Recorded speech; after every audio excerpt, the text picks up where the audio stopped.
नमस्कार, जय हिंद दोस्तों। कैसे हैं आप सब लोग? आशा है सब बढ़िया ही होंगे, मजे में होंगे।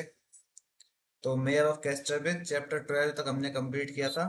तो चैप्टर 13 चलिए शुरू करते हैं बिना किसी फालतू के टाइम गवाए। The cottage which Michael Henchard hired for his wife Susan under her name of Newson in pursuance of their plan was in the upper or western part of the town near the Roman wall and the avenue which overshadowed it. तो वो cottage, वो घर जो कि Michael हेंचर्ड ने किराए पे दिया था अपनी पत्नी सूजन के लिए, किस नाम से दिया है साहब? वो दिया है न्यूसन के नाम से, क्योंकि वो मिसेस न्यूसन है ना। तो हेंचर्ड खुद के नाम से तो दे नहीं सकता।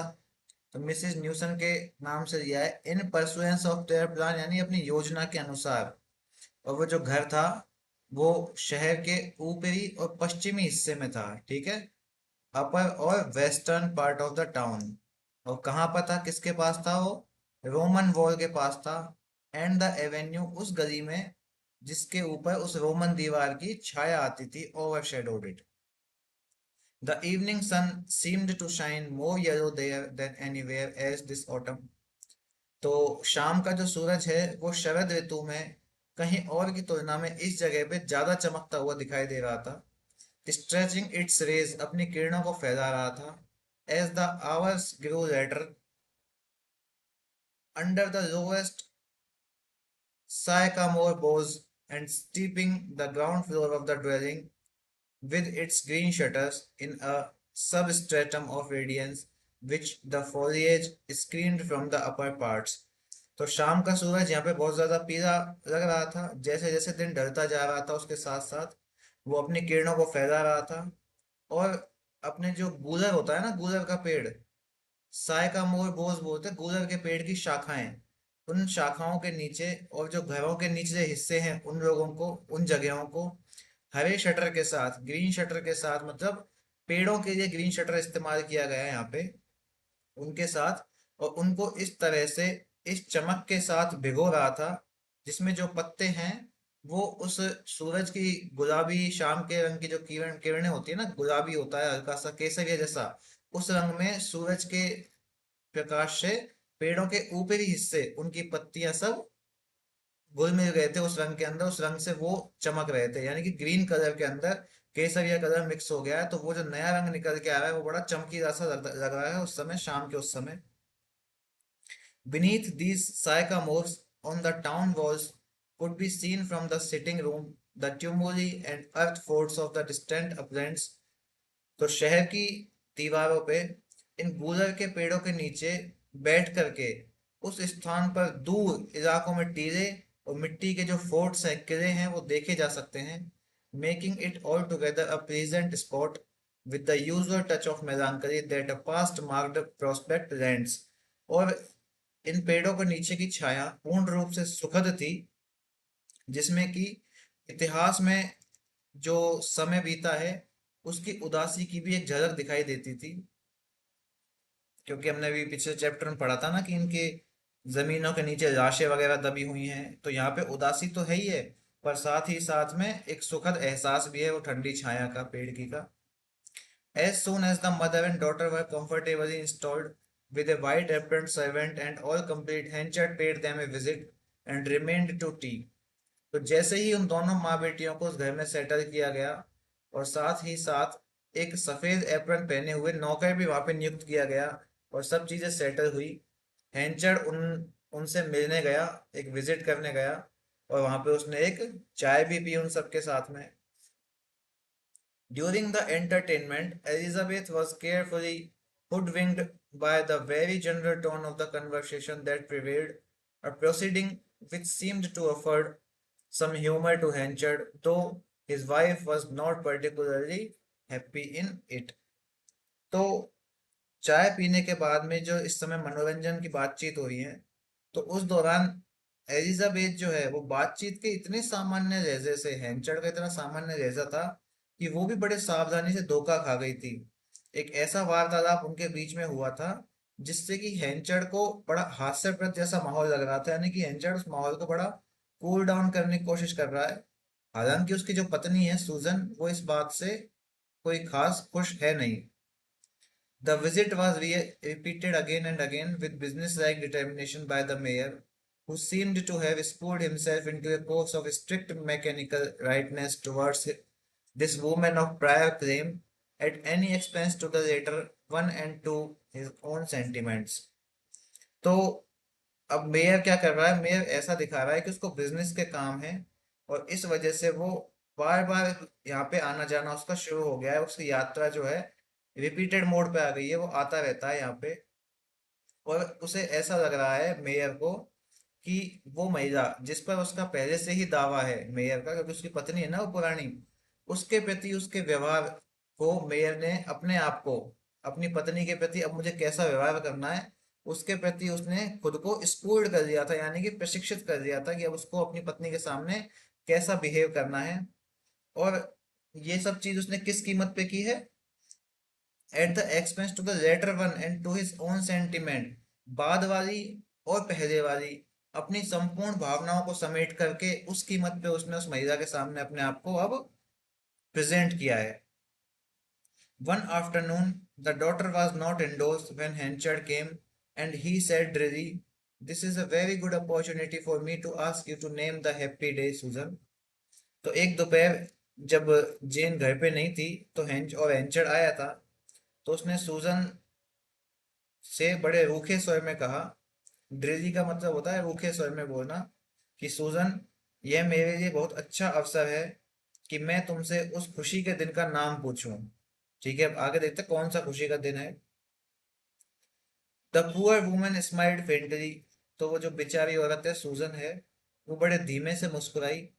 She did not enjoy pleasantries on a situation into which she had entered solely for the sake of her girl's reputation. लेकिन सूजन जो है वो ऐसी परिस्थिति में खुशामद करना पसंद नहीं करती थी। प्लीजेंट्रीज का मतलब होता है खुशामद करना है, प्रशंसाएं करना, जिसमें विशेष तौर पर ऐसी परिस्थिति में जिसमें कि वो केवल इस जगह पर कैस्टरविज में अपनी बेटी की प्रतिष्ठा के खातिर आई थी। She liked them so little, indeed, that there was room for wonder why she had countenanced deception at all and had not bravely let the girl know her history. वो जो सूजन है वो वास्तव में इतनी कम खुशामद करती थी कि बहुत ही सरप्राइजिंगली वो गुंजाइश रह जाती थी, बहुत ही कम आश्चर्य गुंजाइश रह जाती थी, क्योंकि उसने धोखे से उस बात को स्वीकार किया था और साथ ही साथ अपनी बच्ची को, अपनी बेटी को जीवन की सारी सच्चाई, अपने इतिहास की सारी सच्चाई को नहीं बताया था। But the flash is weak and the true explanation came in due course. अब ये फ्लैश इज वीक का मतलब ऐसा नहीं है कि मांस कमजोर है, इसका मतलब, इस फ्रेज का मतलब है कि सच जो है ना उसको छुपाया नहीं जा सकता, झूठ जो है वो कमजोर होता है। फ्लैश इज वीक मतलब झूठ कमजोर होता है, और सही स्पष्टीकरण समय आने पर ही पता चलता है। Oh Michael, she said, I am afraid all this is taking up your time and giving trouble when I did not expect any such thing. तो सूजन कहती है, ओ माइकल, उसने कहा, मुझे डर है कि ये सब चीजें हम सब आप तुम्हारा बहुत ज्यादा समय दे रहे हैं और तुमको परेशान कर रहे हैं, जबकि मैंने किसी ऐसी चीज की उम्मीद नहीं की थी। And she looked at him and at his dress as a man of affluence, and at the furniture he had provided for the room, ornate and lavish to her eyes. और उसने हैंचर्ड को, उसके कपड़ों को एक अमीर आदमी की तरह देखा, उस फर्नीचर को देखा जो हैंचर्ड ने उस रूम में सेटल कराया था, जो कि उसकी आंखों के लिए कैसा था, ऑर्नेट और लेविश। यानी ऑर्नेट का मतलब वैसे तो होता है आभूषणों से युक्त, यहाँ पे सेंस आएगा इसका, बड़ा अलंकृत सजावटी था, और लेविश यानी शानदार था। Not at all, said Henchard in rough benignity. ठीक है, बेनिंगनिटी। तो हैंचर्ड ने कहा है बिल्कुल नहीं, काफी नरमी के साथ कह रहा है। बेनिग्निटी का मतलब होता है बाकी विनम्रता के साथ नम आवाज में कहना। This is only a cottage, it cost me next to nothing. तो वो कहता है कि ये सिर्फ एक कॉटेज ही तो है, एक छोटा सा घर ही तो है, इसकी कॉस्ट जो है वो ना के बराबर है मेरे लिए तो। And as to taking up my time, और जहां तक मेरे समय की बात रही, here his red and black visage kindled with satisfaction. तो यहाँ पे उसका काला और लाल चेहरा काफी संतुष्टि से भर गया। I have a splendid fellow to superintend my business now. मेरे पास मेरे व्यवसाय की देखरेख करने के लिए एक शानदार व्यक्ति है। A man whose like I have never been able to lay hands on before। एक ऐसा व्यक्ति जिसके जैसा इंसान मुझे आज से पहले कभी नहीं मिला।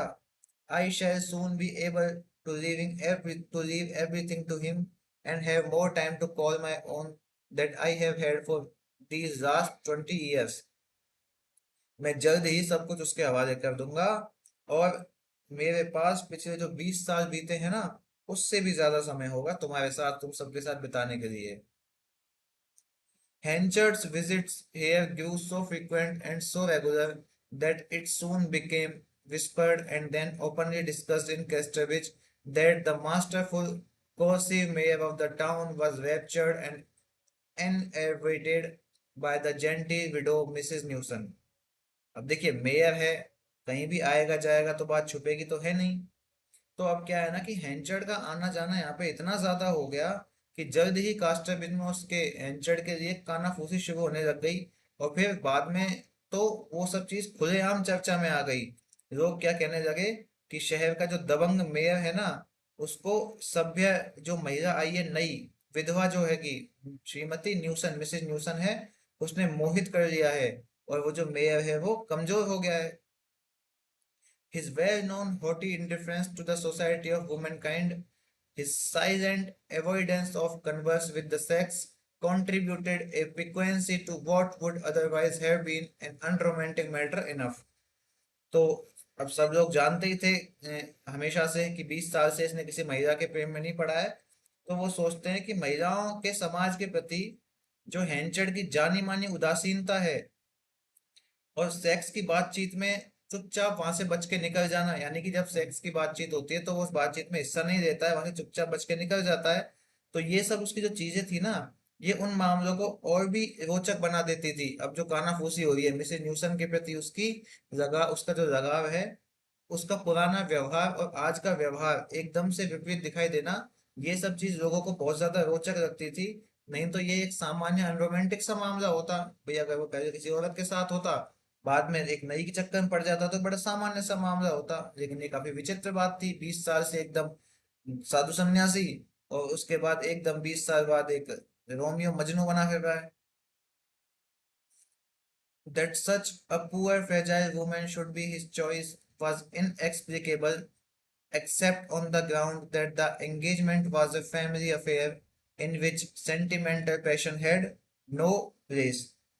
ऐसी गरीब नाजुक महिला का अपनी पसंद से शादी करना वहां के लोगों की समझ से परे था, सिवाय इसके कि वो जो एंगेजमेंट था, ये उनका मेल मिलाप जो था वो एक पारिवारिक मामला था और इसमें भावुकता के लिए कोई जगह नहीं थी। For it was known that they were related in some way, क्योंकि लोग ऐसा समझते थे कि वो किसी ना किसी तरीके से रिश्तेदार हैं। Mrs Henchard was so pale that the boys called her the ghost।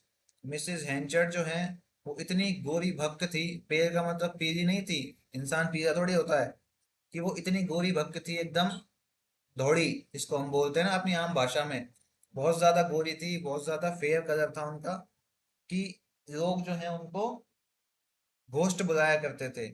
देखिए इंपॉर्टेंट फैक्ट है कि मिसेस हैंचर्ड जो है या मिसेस न्यूसन को उनके फेयर कम्प्लेक्शन की वजह से वहां के आम लोग क्या बुलाते थे, तो द घोस्ट बुलाते थे। Sometimes Henchard overheard this epithet when they passed together along the walks। तो कभी कभी हैंचर्ड ने भी ये विशेषण सुना था। एपिथेट का मतलब होता है विशेषण।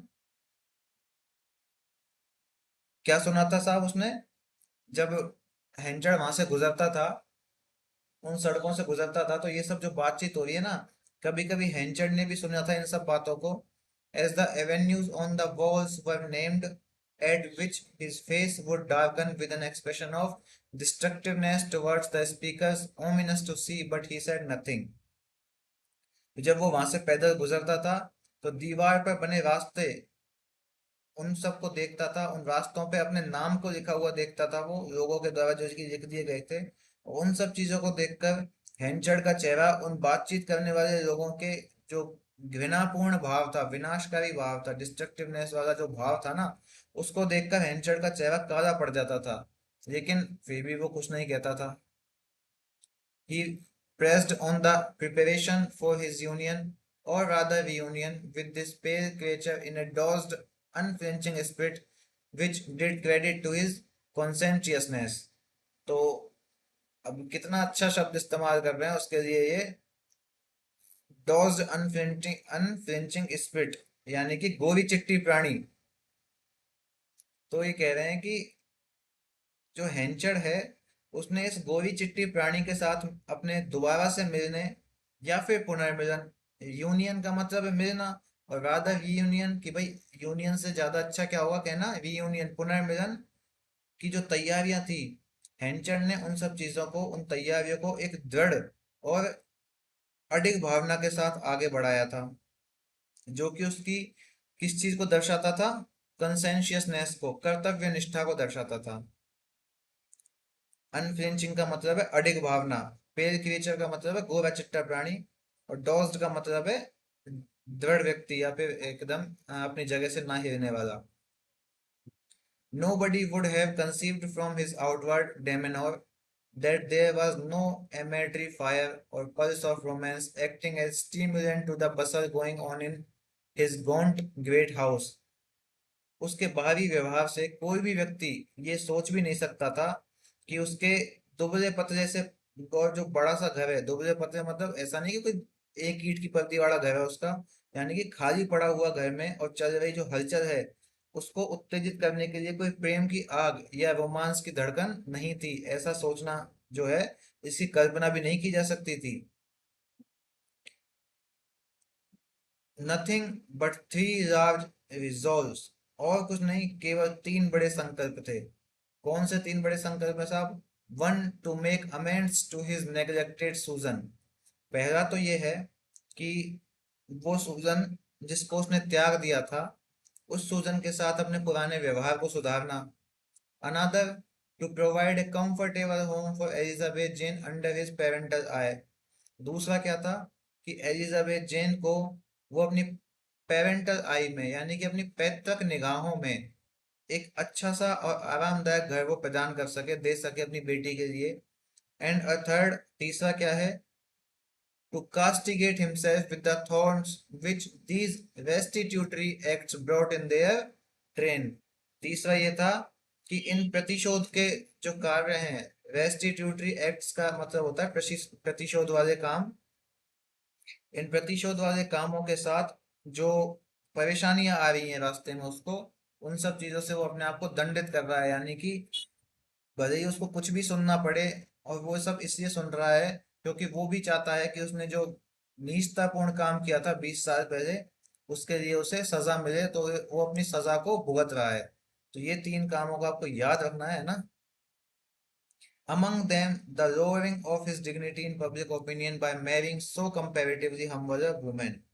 और उनमें से एक, तुलनात्मक रूप से विनम्र महिला से शादी करके, ऑब्वियस सी बात है, एक मेयर जो कि एक विधवा महिला से शादी का विचार रखे, तो उसके लिए लोग यही कहेंगे कि एक विनम्र इस तरह की महिला से शादी करके जो सार्वजनिक राय है, पब्लिक ओपिनियन है, लोगों की जो राय है, उसमें हेंचड़ के द्वारा अपनी गरिमा को कम किया जा रहा था।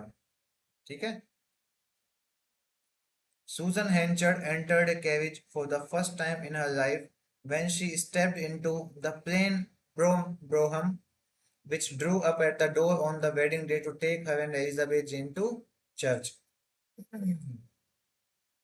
तो सूजन हेंचर्ड जो है, उसने अपनी जिंदगी में पहली बार एक कैरिज के अंदर, यानी कि गाड़ी के अंदर प्रवेश किया था, जब वो उस सादे से ब्रूम में चढ़ी, यानी कि अपनी ड्रेस में चढ़ी, और वो गाड़ी जो कि उसे और एलिजाबेथ जेन को चर्च में ले जाने के लिए शादी के दिन उनके घर के दरवाजे पे खड़ी थी। It was a windless morning of warm November rain. तो ये समय कब का है साहब? देखो, विंडलेस यानी कि हवाहीन है, सुबह का समय है और नवंबर का महीना है। तो ये भी एक फैक्ट है कि भाई सूजन और हेंचर्ड की शादी दोबारा कौन से महीने में हुई है? तो नवंबर महीने में हुई है। which floated down like meal and lay in a powdery form on the nape of heads and coats. तो ये जो हवा है ना, ये एकदम नीचे की तरफ बह रही थी, किसके भोजन की तरह। जैसे हम खाना खाते हैं ना, तो खाना नीचे की तरफ जाता है, पेट की तरफ जाता है। ऐसा ही कहा गया है कि ये हवाहीन और गर्म बरसात का मौसम, नवंबर की बारिश का मौसम, ये बारिश जो कि नीचे की तरफ बह रही थी खाने की तरह, और साथ ही साथ ये टोपी और जो कोट के नैप होते हैं उन पर पाउडर के रूप में पड़ रही थी। Few people had gathered around and church door tough they were well packed within। Church के दरवाजा जो है वहां पे बहुत कम लोग इकट्ठा हुए हैं। हालांकि वो जो लोग हैं ना, वो अंदर की तरफ भरे हुए हैं अच्छी तरीके से, क्योंकि बाहर बरसात हो रही है, तो बाहर तो लोग खड़े रहेंगे नहीं, वो सब लोग अंदर की तरफ घुसे हुए हैं। The Scotchman who assisted as groomsman was of course the only one present beyond the chief actors who knew the true situation of the contracting parties। अब जो स्कॉचमैन है यानी कि डोनाल्ड जो है, वो दूल्हे का साथी है। देखिए, विदेशों में ना, यूनाइटेड स्टेट्स में या यूनाइटेड किंगडम में ऐसा होता है कि ग्रूम्समैन होता है, वो व्यक्ति होता है जो कि दूल्हे का साथी बनता है उसके शादी के टाइम पर। जैसे आपने देखा होगा ना विदेशी मूवीज में, हॉलीवुड मूवीज में, कि दुल्हन जब शादी के चैपल पे आती है तो उसे कोई आदमी पकड़ के जाता है, चाहे उसका भाई हो चाहे उसका पिता हो। तो इसी तरीके से दूल्हे के भी साथी आते हैं जो कि उसको अंगूठी वंगूठी रखते हैं दूल्हे की अपने पास में, और जब चैपल पे उनके साथ रिंग सेरेमनी होती है तो वो निकाल के देते हैं, ये सब काम करते हैं। तो ग्रूम्समैन उसी को बोलते हैं, दूल्हे का जो साथी होता है शादी के दिन पर। तो वो साथी साहब कौन बना है यहाँ पे? वो स्कॉचमैन बना है, डोनाल्ड फायरफे बना है। तो जो डोनाल्ड फायरफे है, वो निश्चित रूप से वहां पे उपस्थित मुख्य लोगों के अलावा मौजूदा एकमात्र व्यक्ति था जो कि इन दोनों के पक्ष की, ये दोनों पक्ष हैं, हैंचर्ड और सूजन का, इन पक्षों की वास्तविक स्थिति को जानता था कि भाई वाकई में चीज है क्या, कि भाई किस के लिए हो रहा है, प्रेम के खाते हो रहा है, शादी के खाते हो रहा है, या फिर इतिहास में जो उसने पाप किया उनको सही करने की वजह से हो रहा है। तो ये सब कौन जानता है? वो स्कॉचमैन जानता है। He, however, was too inexperienced, too thoughtful, too judicious, too strongly conscious of the serious side of the business to enter into the scene in its dramatic aspect। अब ये जो डोनाल्ड है ना, इन सब चीजों के मामले में, ये जो नाटक चल रहा है ना, इन सब नाटकीय पहलुओं के मामले में बहुत ही ज्यादा अनुभवहीन, बहुत ही ज्यादा विचारशील, बहुत ही ज्यादा जुडिशियल यानी कि न्याय पसंद व्यक्ति, और साथ ही साथ व्यापार के गंभीर पक्ष के बारे में बहुत अधिक सचेत सचेत व्यक्ति था।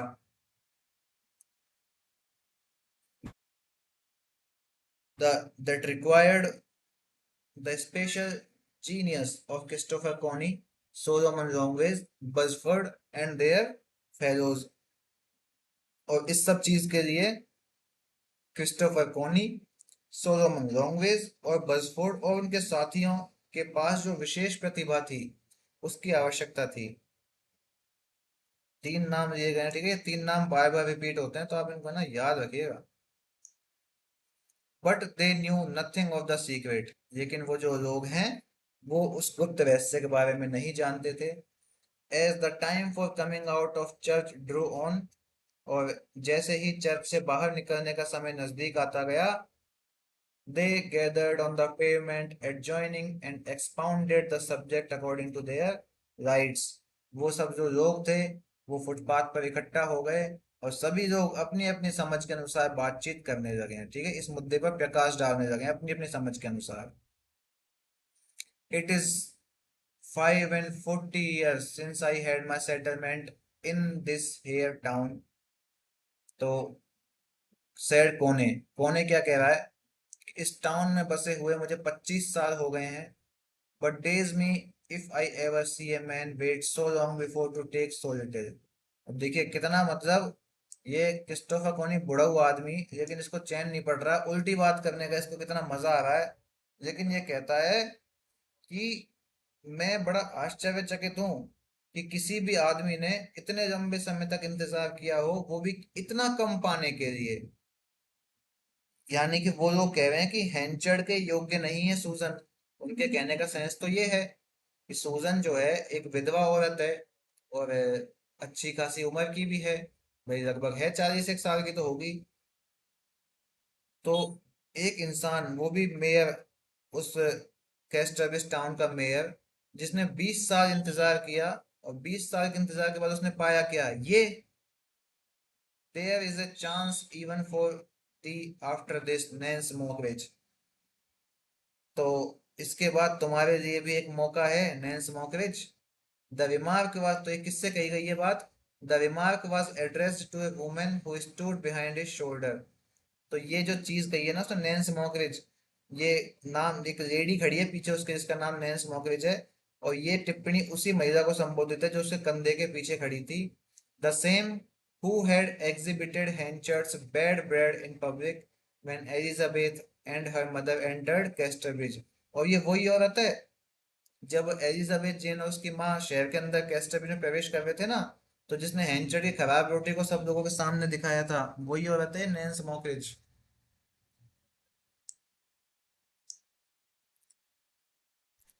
Be cursed if I'd marry any such as he or the either, replied the lady।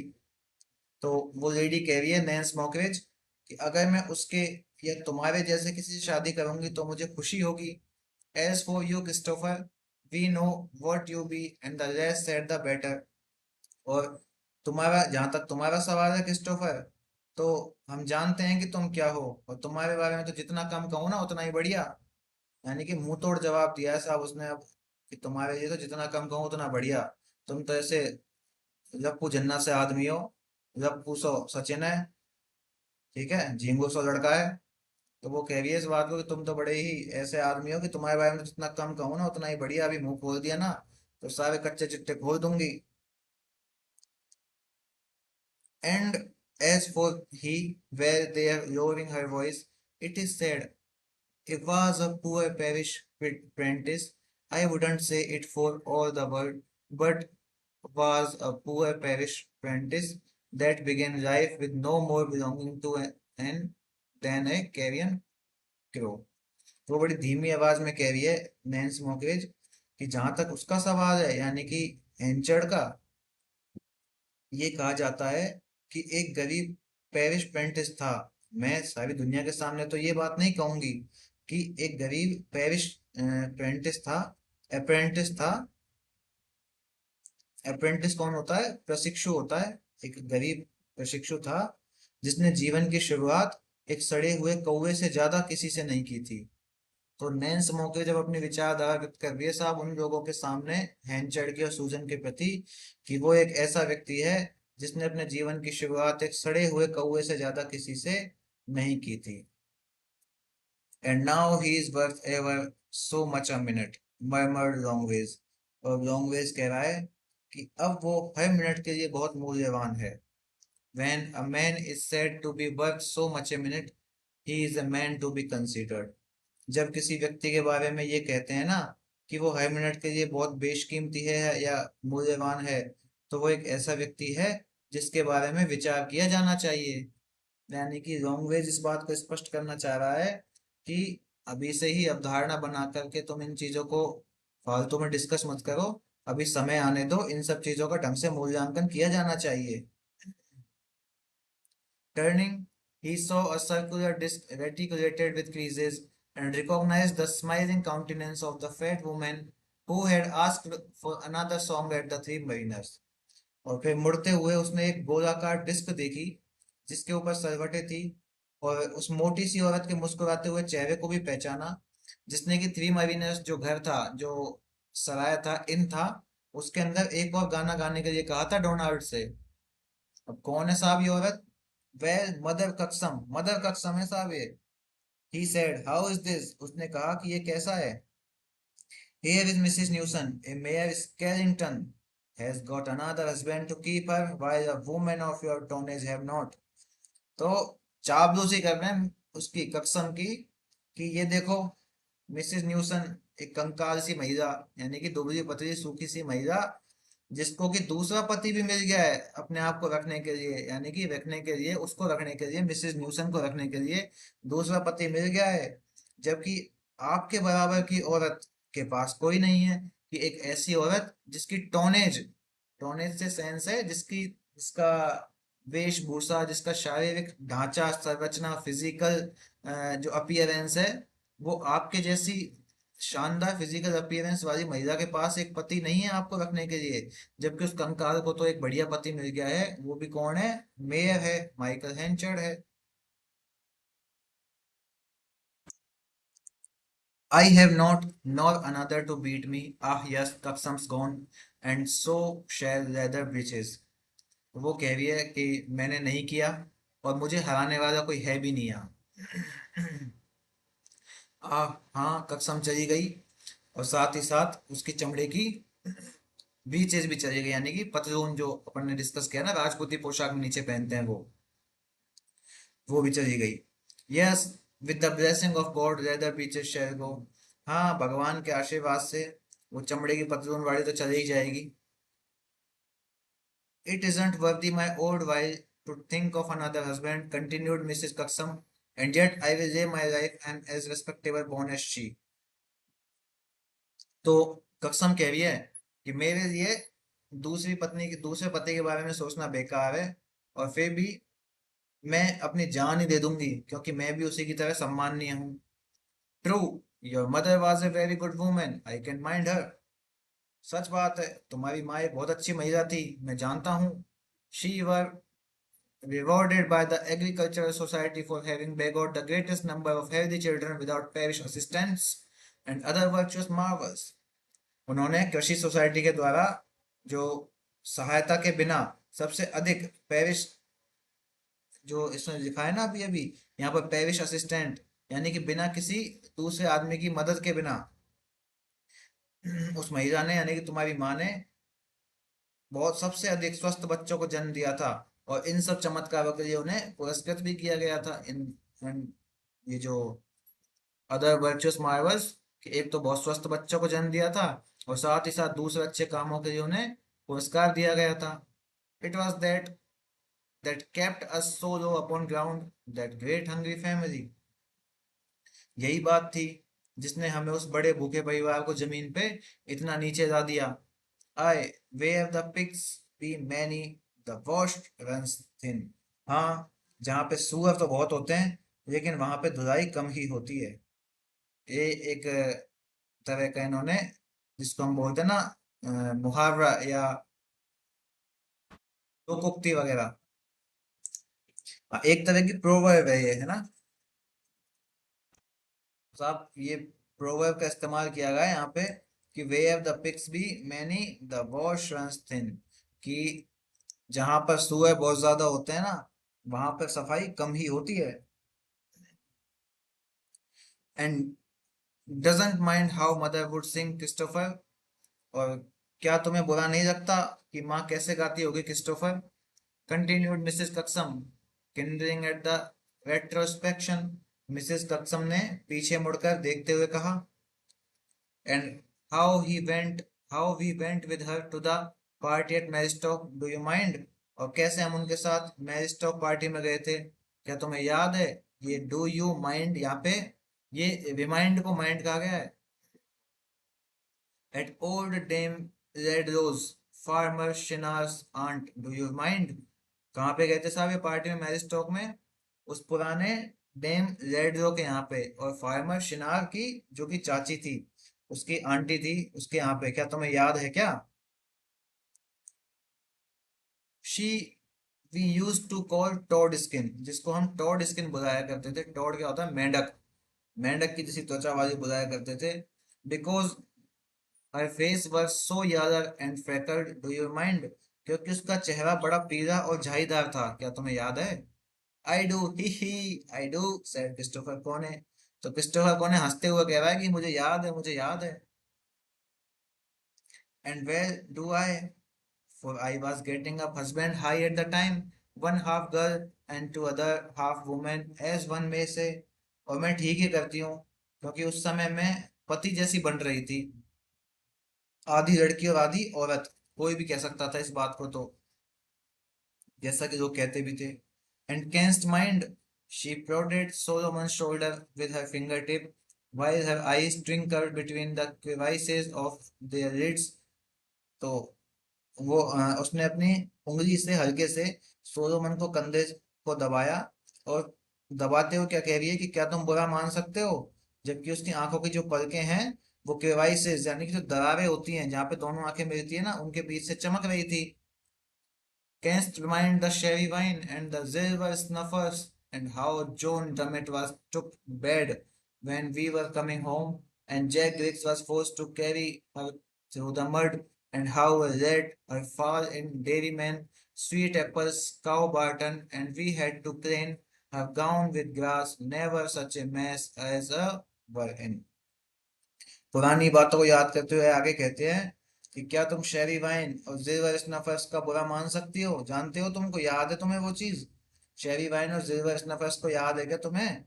और कैसे जॉन डमेट को तब बुरा लगा था जब हम घर आ रहे थे, और जैक ग्रिक्स को उसे वहां से बाहर ले जाने के लिए मजबूर होना पड़ा, और कैसे हमने उसे डॉलर मैन स्वीट एप्पल के बार्टन, काउ बार्टन यानी कि गायों को रखने के बाड़े में गिरने दिया था, और हमें उसके गाउन को घास से ढकना पड़ा, क्योंकि ऐसी गंदगी कभी हुई ही नहीं थी जितनी उस दिन हुई थी।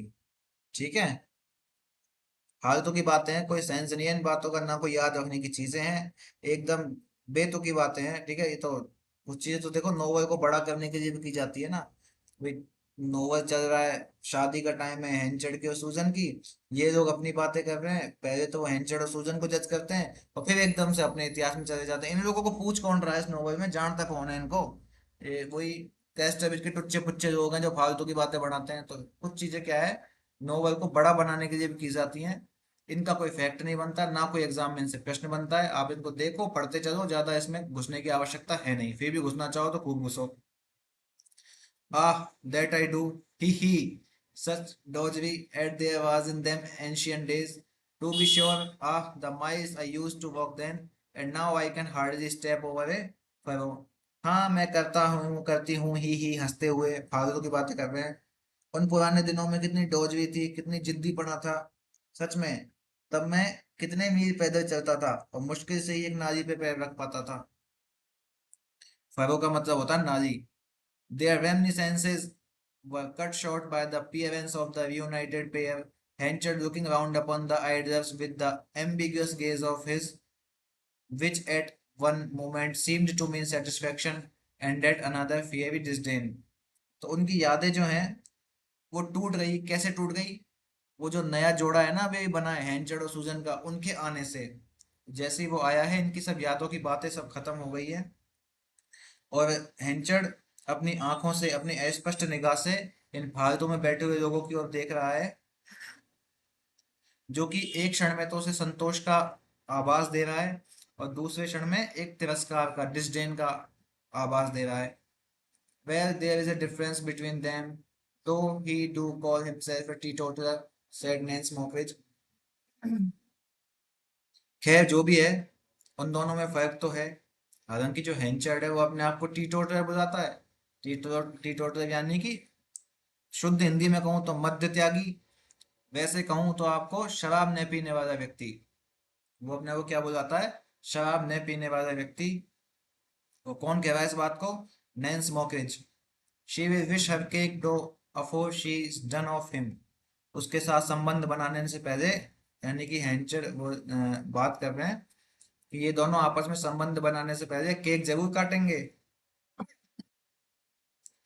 There is a blue beardy look about them and it will out in time।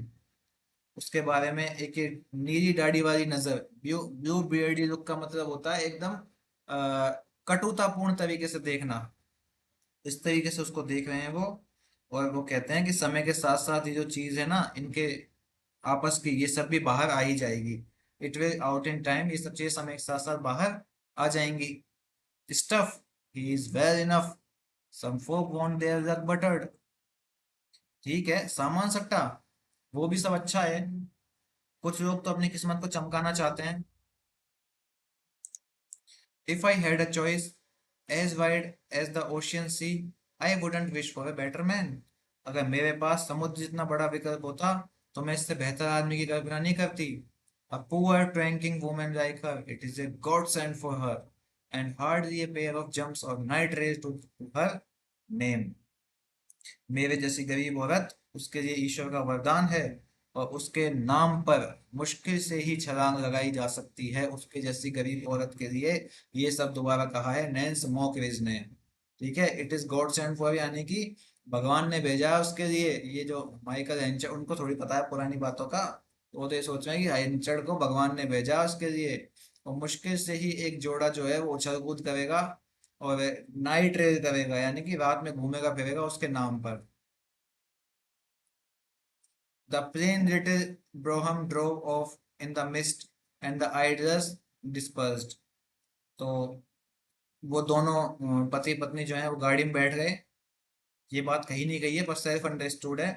और वो जो यहाँ ये कहा गया है कि वो सादी छोटी सी गाड़ी धुंध में चली गई, और पीछे बैठे हुए बेकार निठल्ले और कामचोर जो लोग हैं वो इधर उधर हो गए, अपने अपने घरों को निकल गए। Well, we hardly know how to look at things in these times। खैर, हम मुश्किल से ही जानते हैं कि इन दिनों चीजों को कैसे देखना है। सेड सोलोमन, सोलोमन ने कहा, there was a man dropped down dead yesterday not so very many miles from here. कल एक आदमी मरा हुआ पड़ा था, यहाँ से कुछ मील दूरी पर ही, बहुत ज्यादा दूरी की बात नहीं है। एंड वॉट विद दैट, और उसका क्या, एंड दिस मॉइस्ट वेदर, और ये नम मौसम, it is scarce worth one's while to begin any work of consequence today। और ये जो समय है ना, मौसम ऐसा ही है कि कोई भी महत्वपूर्ण काम करने के लिए शायद ही ये मौसम या शायद ही आज का दिन जो है वो उपयुक्त हो, यानी कि उपयुक्त नहीं है आजकल में कोई भी काम करने के लिए। In such a low key with drinking nothing but small table nine penny this last week or two that I shall call and warm up at the Mavinas as I pass along। मैं पिछले एक दो हफ्ते से सिर्फ एक table 9 पेनी यानी कि 9 पैसे का पीकर इतना शांत हो गया हूँ कि आगे बढ़ते हुए मैं मॉर्नर्स में जाके, कहाँ पे, कहाँ पर जाने की बात कर रहा है, मॉर्नर्स में जाकर के गर्म हो जाऊंगा। Warm up at the mourners as I pass along, जैसे मैं वहां जाऊंगा तो गर्म हो जाऊंगा। इतनी पी चुका है वो। I don't know but that I may as well go with thee Solomon. मुझे नहीं मालूम लेकिन मैं भी उसके साथ जा सकता हूँ सोलोमन, सेड क्रिस्टोफर, क्रिस्टोफर ने कहा। I am as clammy as a cockle snail. मैं तो इतना चिपचिपा हूँ जैसे कि एक शहर वाला घोंघा होता है। ठीक है, ये बात कह रहा है क्रिस्टोफर। कौन है? फालतू के लोग हैं ये, सब जगह होते हैं ऐसे चार पांच लोग, आपकी कॉलोनीज में भी होंगे। इनकी फालतू बातें हैं। फैक्ट को हमने हाईलाइट कर ही दिया है, तो फैक्ट्स पे ध्यान दीजिएगा। ठीक है, तो चैप्टर 13 यहाँ पे खत्म होता है। मिलते हैं नेक्स्ट वीडियो में चैप्टर 14 में। तब तक के लिए धन्यवाद। जय हिंद।